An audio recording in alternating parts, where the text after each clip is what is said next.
Hi, I'm Daphne Richards, and this is Augie. Our question this week is on what to do with plants that have died back, with all the new growth now on the edges, leaving an ugly center. This happens a lot with perennial herbs and ground covers that are marginally evergreen here in Central Texas, since our winters aren't always cold enough to freeze them to the ground every year.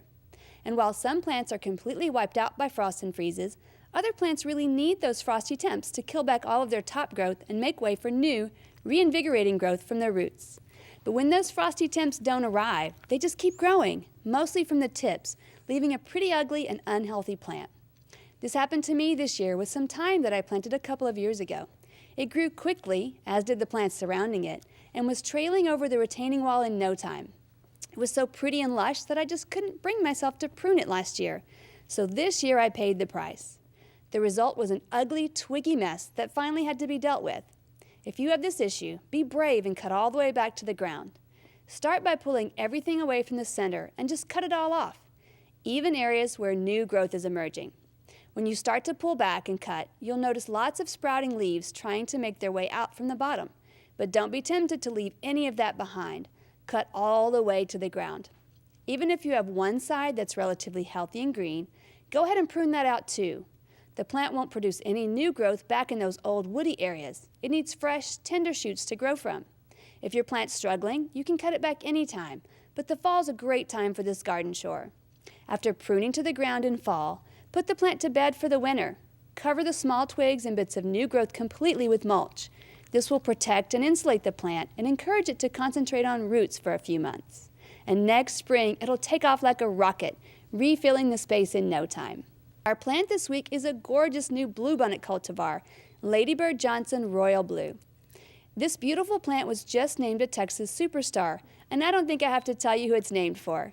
As you probably know, there are lots of different colors of bluebonnets, including pink, white, and even a deep crimson maroon. There are also a wide variety of blues, and this new cultivar truly is royal blue. It was originally found in a field among other bluebonnets, and Texas A&M AgriLife Extension specialists snagged some seeds and went to work. Bluebonnets are notorious cross-pollinators, so flower colors do not remain true unless selections are isolated. Since 2007, our researchers have been working to make sure that any seed of this new cultivar will be truly royal blue, and now you can purchase seed packets of this gorgeous wildflower. If you act quickly, there's just enough time to still plant from seed in late fall. But if you miss your window or seed suppliers are out, you can pick up transplants at local nurseries in the spring. Be sure to keep bluebonnets and all other wildflowers watered well throughout the winter, but don't overwater transplants in spring. If you have heavy clay soil, these plants will rot in a heartbeat if they stay too wet. Bluebonnets will die every year, but will leave a bank of seeds behind for the future. These seeds may not all come back royal blue though, since any other native plants in the area will have been blowing pollen around, so you'll likely notice your bluebonnet patch revert back to mostly the pretty pale blue flowers in the future, unless you remove all of the seed from your plants and use new seed each year. To do in your garden this week, take some time to replenish any old degraded mulch or replace any that may have washed away in our fall rains.